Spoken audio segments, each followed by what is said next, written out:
Ladies and gentlemen, boys and girls, I'm the King, and welcome back to the channel. In today's video, we're going to be talking about some cool ideas and concepts that I would love to see coming on into Dead by Daylight in 2020.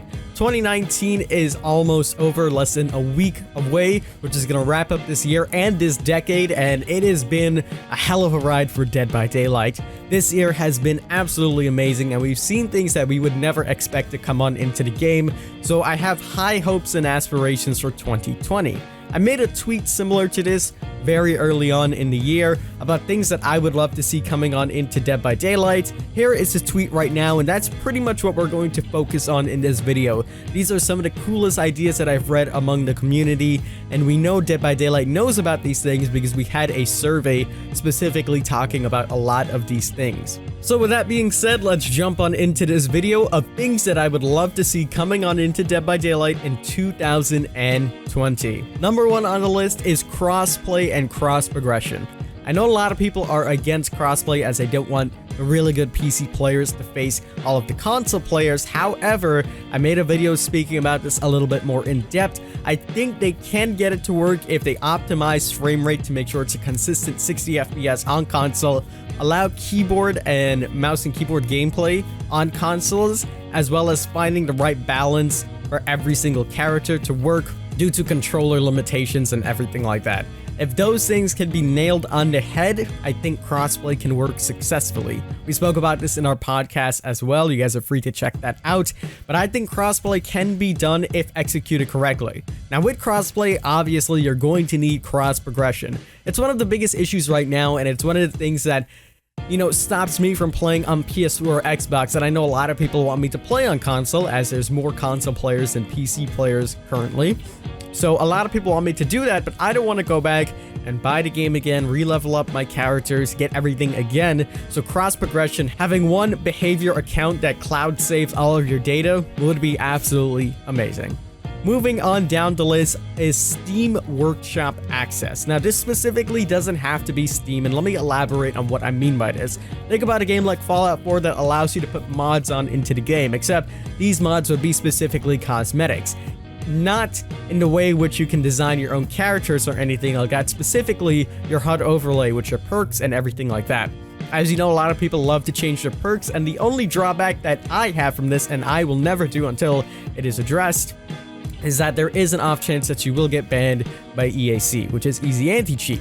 And if you do this on PC and you get caught and you get banned by EAC, you can't undo an EAC ban. Even Dead by Daylight won't be able to unban you because of that, because it's an EAC ban. So I'm not going to risk my Twitch shirt and my legacy and all my exclusive gear just so I can have some fancy icon. So I would love if they actually acknowledge this and put it into their game with the Steam Workshop, and this can go in for console as well by adding another section of like a community hub in which players can share their perk designs and things like that, and then the community can upvote it to make it better. So hopefully in 2020 we could see something like that. We can have some awesome perks in there. Next on the list is more graphic customization. This is going to go along the lines of FOV, motion blur, things like that. Just make the game look so much more aesthetically pleasing for the players that absolutely love it. And this is going to help some killers and survivors as well. We know there's a lot of people that played on the stretch screen, which just hurts my eyes in my opinion, but it does give you a little bit of an advantage as you can see around the corners a bit better. If you actually just gave people the options to change their FOV, people wouldn't need to go digging through the game files to do things like this, so having more graphic customization would be amazing. Next on the list is the Blood Market. Now the Blood Market, it is something that is on DBD Mobile. I've seen it, it's really nice, and I would love for it to come onto PC. I know for now it is a mobile exclusive, but you never know, down the line we could get something like this. And essentially what it is, if you're unfamiliar with it, there is a Blood Market in which you're allowed to buy Moris. You're also allowed to buy some other offerings as well as some add-ons for specific killers. Now the reason this is here is because you can't actually buy perks or anything like that. You automatically have the perks, so this is their way of supplementing that. Now, it would be great to come on into mobile for those dedicated players that just need to put their points in something else if they want a specific add-on and they don't want to level all the way to 50, which brings upon the next point as well of reducing the grind. Now, right now, there are so much things you need to do if you want to get to P350 and then get all the perks on top of that. because of the perk tears. This is something they spoke about before a long time ago, but they said they're nowhere near doing this, but hopefully in 2020 they'll be closer, and that's removing the perk tears. They spoke about this before, and I think it'll be a great idea for reducing the grind as well, as now you don't have to get the perk 3 times over, and it also puts less stress on the dev team for coming up with 3 variations of the same perk, each stronger than the last. This way they can literally just put a perk into a game and not need to worry about it anymore. I think that'll be awesome. So hopefully in 2020 we can see something like that. Next on the list is a crafting mode. Now, crafting mode is something we also spoke about in the podcast, and I have a lot of high hopes for this. I think this can work perfectly in Dead by Daylight. Essentially, what you need to do is take any items that you have, break it down for crafting material, and then you can craft better items. The only drawback to this is that this game has been out for about 3 years now, so there's some people that have hoarded so much add-ons and items that they can just burn through them and get better ones. So the easiest way to do this is put a limitation on how much you can craft per week or per month. That way you can only do an X amount of times, let's say 5 ultra rares for this month is the maximum that you can craft, and then 10 commons and so on and so forth. Having a crafting system will give players more incentive to actually level up, get the things that they like, and it'll just be awesome. In addition to that, you can also add more items and offerings, because as of now, we don't really have a lot of items or offerings.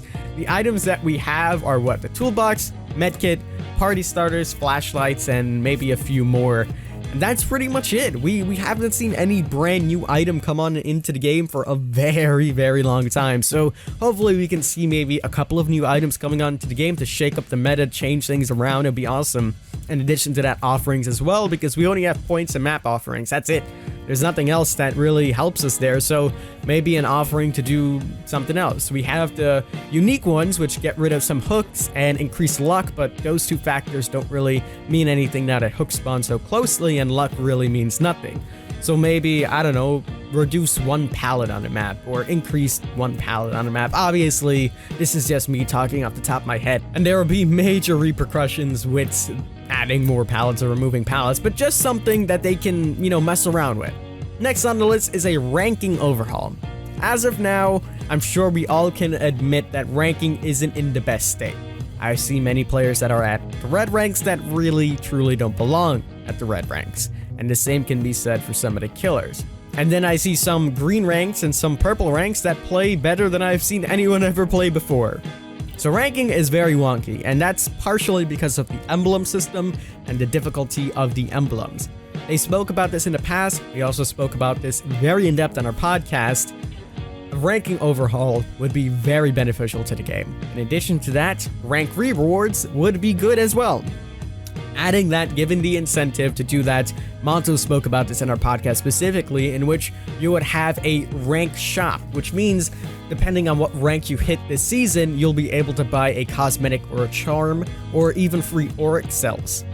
And essentially you cash those tokens in, you get your reward, and congratulations, you successfully went to this rank for a reason. As of now, the only reason for you to get into the higher ranks is bragging rights, which doesn't hold up anymore, and just for some longer queue times. That is pretty much the essence of red ranks right now. It means little to nothing. And if they do overhaul this, or whichever way they are planning to do that, whether that be individual on killer specific or just reworking the complete emblem system, it would be very beneficial. Next on the list is leader lobby boards. And I don't mean this in the way that you need to compare stats with everybody. All I want is personal statistics. I would love personal statistics. The only issue with bringing personal statistics into the game is that they weren't collecting this data from the beginning, so it'd have to be completely brand new. So all the 3,000 hours of work that I had is going to go away. But, it would still be cool to have a leader lobby board. You could show yourself, you could show everyone and yourself your own statistics. In addition to this, maybe you can join a friend's clan and have a clan name, join a clan and compare and do things like that. It opens the gateway to maybe tournaments and stuff like that. That way we can actually have set in stone things. We can have a kill to lose ratio, things like that. It would just be awesome to see these statistics. I'm a big numbers guy. I love the numbers. That's why I absolutely adore the statistics that they gave us with the most deadly killer, the most deadly map, etc. So I would love leader lobby boards. And I know what people are going to say, and you're going to say this is just going to push the game to be more and more competitive, but DBD have been actively taking steps to make this game more competitive. We've seen the Fog Whisper challenges on Twitch, which encourage you to do better to get more rewards from the Fog Whispers. So there's been many other things as well. I made a video about this a long time ago. DBD is definitely pushing in a way to be more competitive, and a leader lobby board would be something along the lines. And the final thing I have on my list, but definitely not least as time goes by, is more emotes. Just more emotes in general would be nice. And what I mean by more emotes isn't like silly emotes like flossing or whatever else there is. I'm talking about emotes that can actually help you. Like right now we have point and come. There's other emotes that they can introduce into the game that will help communication for people that are not survive with friends. I think that'll be awesome just to have maybe 3 or 4 more emotes in the game. But that's going to wrap up this video. I hope you guys did enjoy. If you did, make sure you leave a like down below. Subscribe if you're brand new to the channel. I'm excited for 2020. Let me know the things that you would love to see coming on into the game. And yeah, that's going to wrap up the video. We're also going to continue our partner push on Twitch. So if you guys are interested, you can drop me a follow. The link will be down below. But as always, I'm the King. I tip my crown to you guys. And we'll see you in the fog.